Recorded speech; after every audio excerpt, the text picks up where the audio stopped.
What is up guys, it's your boy Solheim here, back with another World of Warcraft video for the War Within. Now today we're talking about leatherworking in the War Within, and we're doing so from a gold making perspective, and I want to talk about the gold making potential of leatherworking in the War Within. Now as always, if you want to have access to all of my gold making info, whether that is crafting, farming, professions, anything gold making really, check out my gold making guide through the link down below. This is a gold making guide that I've made for the War Within, and the thing is, this is a one-time purchase, but you will get every single update sent to you for free by email. That means if I update it before the expansion comes out, you get those updates for free. If I update it in 11.1, you get those updates for free. Every time this gets updated, you get that sent to you for free. Right now, if you buy the guide, you can also get it for half price by using the code Solheim, and to sweeten the deal a little bit extra, when you buy my War Within Goldmaking Guide, you will also get the Dragonflight Goldmaking Guide that we had for Dragonflight for free in that same purchase. There you will get a discount code sent to you by the email to download that for free. So in essence, you're getting two guides for the price of one, and that one is half price. If you want to check it out and support me at the same time, the link will be down below. This is going to be the gold making deal of a lifetime, and I will make it my personal goal to help you make as much gold as possible in the War Within. Now let's talk about leatherworking in the War Within, and this is probably going to be the shortest profession gold making video, because leatherworking, like so far, because tailoring and everything else we have talked so much about, leatherworking is maybe the most copy and paste profession from Dragonflight to the War Within. So if you played Dragonflight, a lot of these elements will be similar to you, and even these specialization points will also be very similar to you. Like we have learned leather, luxurious leathers, concrete kitten, chitin, whatever, and then we have flawless for it. And I'm going to talk about all of these, which ones I'm going to use and how to use them to make gold. The essence though is that you have one for leather right here, one for mail, and one for various crafts, and one that is just a good secondary to pick, no matter what you're going for. When it comes to making gold with leatherworking, you have a couple different ways to make gold. Number one is reagents, and this is going to be the biggest change from Dragonflight to the War Within, is the importance of these reagents. You will use, for example, the carapace backed hide, and a crystalline or 5 crystalline powder, which is found from, for example, herbalism, mining, and various other materials, or like various other professions. You will find these, and they are used in other professions, so they will usually be farmed. As you can see, a fine magical powder made from the crystallized fragments of a crystalline herb or ore, so herbalism and mining is going to be important there, and then you turn that into a hide. These hides are going to be way more important now than ever, and you need to have leatherworking to make these hides, where you turn this hide right here into a different type of hide. You then have, for example, the armor banding as well, where you can turn a sunless carapace hide and a gloom kitten, and also hit this swarm kitten, into a chitin armor branding. So you have a lot of different types of reagents that you can make in leatherworking, which are then further used in leatherworking crafts, like for example here, where you need gloom fathom hide, writhing hide. If you scroll down here, you have way more hides as well, and you just use those crafting reagents further in both leatherworking and even other professions. Apart from reagents though, we also have consumables such as the drums. They are still making a return. We have the dual layered armor kits as well, and we have leather armor. We then have mail armor, we have a Rothy pattern, so for example the blessed weapon grip. This is an optional crafting reagent, which is pretty good to have. It can increase your second stat, for example, the highest secondary stat that you have. We have writhing armor banding, another crafting reagent to double the effect of your other Nerubian embellished item, positive and negative, so you will double everything that has to give you. So if you have a secondary Nerubian polishing item or like embellished item, you can just double the benefits of it. We have different bestial patterns, and we have profession equipments as well to make gold with. And scrolling down to the unlearned part here, we have more Rothy patterns, we have more Nerubian patterns, more bestial patterns. You can also spend your honor points to unlock BOE green 558 item level equipment, PvP items to sell directly on the auction house, which can also be a really good way to make gold, by the way, to people that are directly PvPing. So you can make both leather and mail. And then we have my personal unlearned profession equipment, and they will be a really good way to make gold. At the start of any new expansion, there's a huge rush for setting up your professions to make the most gold possible. And when it comes to setting up professions, you want to have the best equipment possible. So for example, if you have a herbalist and you want to set that up, you need to find and cooperate with a leatherworker that can make this for you, the stone-bound herbalist pack. And if you have a jewel crafting, you need to cooperate with a leatherworker to make the earthen jeweler's cover for you, a jewel crafting accessory, and so on, which we're going to talk a little bit more about now that we're getting into the specialization points. So first of all, let's talk about learned leatherworker. Master your leatherworking fundamentals to increase your reagent efficiency, ability to concentrate, general stitch work, and production process. Now the first one here will give you +3 ingenuity for everything that you craft, and will just give you a lot more benefits when you go through the specialization as well. For example, here you hone your concentration, consuming 2 less concentration, or 2%, when focusing on leatherworking patterns. Over here you now have 3% less, so 2 plus 3.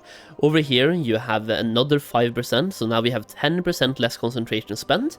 And at the last part you now have 15% speed to crafting on leatherworking, 75 ingenuity, and 45 resourcefulness. This is a really good tree to have no matter what you're doing. If you're crafting leather armor, mail armor, profession armor, no matter what your other primary way of making gold is, this is a good way to spend your points after that to just increase the benefits. And on this side you then have resourcefulness in everything as well, giving you more resourcefulness and making it so your resourcefulness saves you more materials. So even if you're focusing on leatherworking crafts, you still want to have this one for the ingenuity and this one for resourcefulness. On the other side right here, you will now start focusing on consumables and reagents, getting skill points and multicraft when proccing those as well. As you can see here, you get +1 skill per point spent. Here you have multicraft grants up to +25% additional items when crafting consumables. Over here, +25% when crafting reagents, +25% when crafting consumes once again, and +25 when crafting reagents. So maxing this one out gives you +50% reagents from multicraft and +50% consumables from multicraft. Now down here, empower your ingenuity, causing ingenious breakthroughs to refund an additional 1% of the concentration spent, and the more you put in, the more you get back. So you can get way more concentration back, which will help you no matter how you make your gold, especially on equipment crafting though, because there you need to spend your concentration to get the highest skill. For example, profession equipment, I have currently spent every knowledge point that I can, and even now I am so far away from guaranteeing the highest rank, and I have to spend 600 concentration to get the highest rank of, for example, the earthen jeweler's cover. That is more than half of the concentration that I have. That being said, if I proc ingenuity, I get half of this back, and by speccing into that spec, learned leatherworker and down here, we get even more back, and by speccing into this one, we have more ingenuity, so we have a higher chance to get more concentration back. Okay? So basically, learned leatherworker, waste not, and commanding concentration, they will be 3 very good specialization trees to go for, no matter what you have, because they just benefit leatherworking in general. And on the other side, like on the right here, industrious innovations, if you're going for consumables or reagents, you have to have this specialization. That multicraft proc is going to be absolutely insane. Now, over here we have luxurious leathers, and I'm not going to talk about this too much because you're focusing on leather crafts, leather armor, and the more points you put in, the better you get at making leather armor, and the more recipes you unlock. And you can focus on, for example, here you have leather chest armors, here you have hoods, here you have mantles, here you have bracers, and the more you put in, the more recipes you get, and the more skill you get when crafting that as well. Over here we have concrete chitin, which is the mail equivalent, crafting mail armors.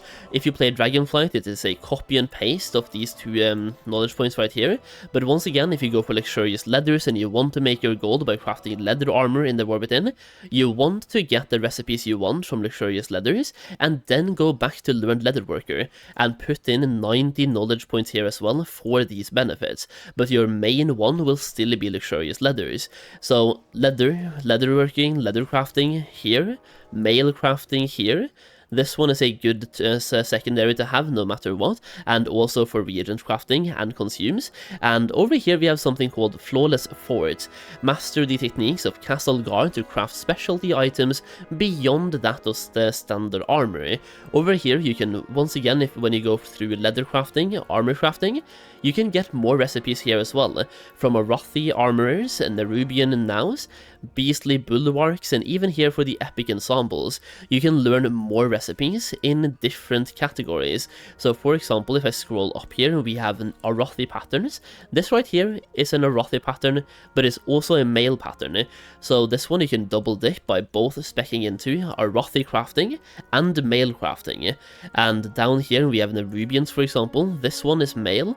Let's go for a leather one. This one is leather. So this one you double dip by speccing into Nerubian crafting and leather crafting to be able to get the most skill points possible. You also have the bestial patterns. So over there you're just specializing into different types of crafting. Over here you also have something called a spotless stitching. Master the art of making armor kits, reagents, and other consumable goods, gaining +1 skill per point in a subspecialization when crafting armor kits and reagents. So over here you just get way more benefits when crafting reagents and armor kits. Armor kits are a consumable, so there's a couple of different ways to make gold. If you're going for leather crafting, right here, luxurious leathers, you want to go for luxurious leathers, and then maybe you go for Arathi armors to get the Arathi patterns as well, and Nerubi and even beastly bulwarks. But you also want to put knowledge points here. So crafting leather is going to be a little bit complicated, will require a bunch of knowledge points to get it perfect, but yeah, you can basically spec into everything except concrete chitin when focusing on leather crafting, and vice versa. When focusing on mail crafting, you go concrete chitin first, then maybe flawless forts to pick up Arathi armors and even Nerubian nows and beastly bulwarks, and then you go into learn leatherworker to put 90 points over here as well. Now for me, I'm going to focus on the consumable part and the reagent. So I'm going to be making all of these reagents and focusing on making them at the highest quality that I can, and make gold by selling these to other people. We're basically turning other crafting reagents into a brand new crafting reagent and then selling that.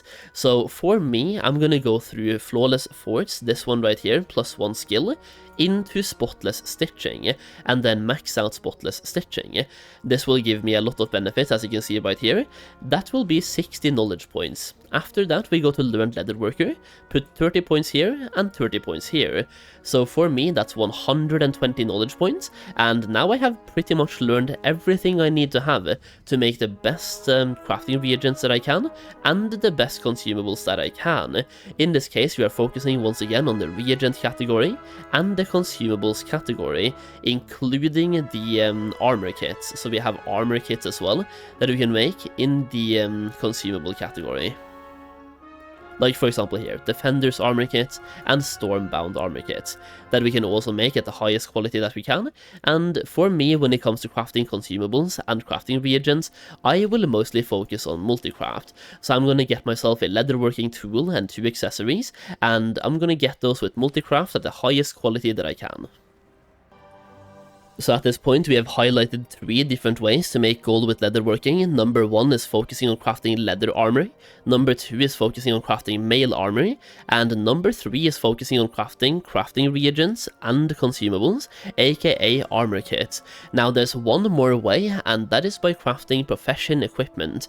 Now for that you want to go down here to the epic ensembles, learn to create only the finest of profession equipment for you and your fellow crafters, gaining +1 skill in the subspec when crafting professional equipment. And going through this you just get various benefits when crafting professional equipment, and at the final one here, +20 skill, +30 ingenuity, and use 5% less concentration.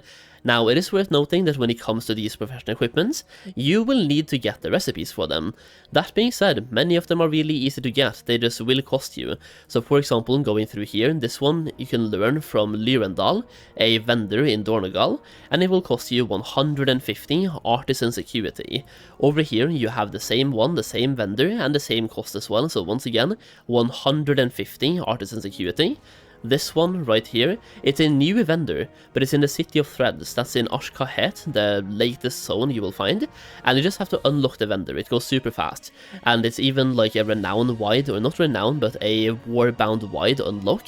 So you unlock it once on one character, and now you're good to go, and it once again costs you 150 artisan security and 1,500 brand new of a brand new currency called the Kedge, I think it's called, something like that, right?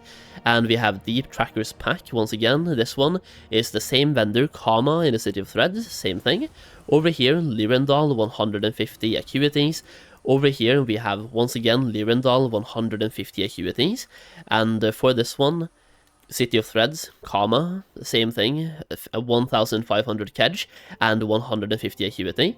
And finally, the Herbalist's Pack, Lyrendal, 150 acuity.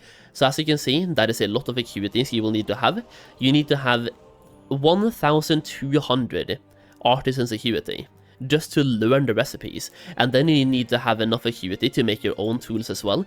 So you need to have a bunch of artisans acuity. I'm gonna point that out right now, but either way you can make a lot of gold by focusing on professional equipments as well, and now you know exactly how to get the recipes for them, and you know where to put your knowledge points for that as well. So that is 4 different ways to make gold with leatherworking that will hopefully help you out in the War Within. There's not really much more to say about leatherworking, so at the end here I just hope that this was helpful to you, and I hope it made leatherworking a little bit easier to understand, and it highlights the potential profits of leatherworking. It's definitely not a bad profession, it is just one of the most copy and paste ones from Dragonflight. If you enjoyed the video, leave a like down below, and let me know in the comments which direction you would use for leatherworking to make gold yourself. Once again, I am focusing on crafting reagents and armor kits.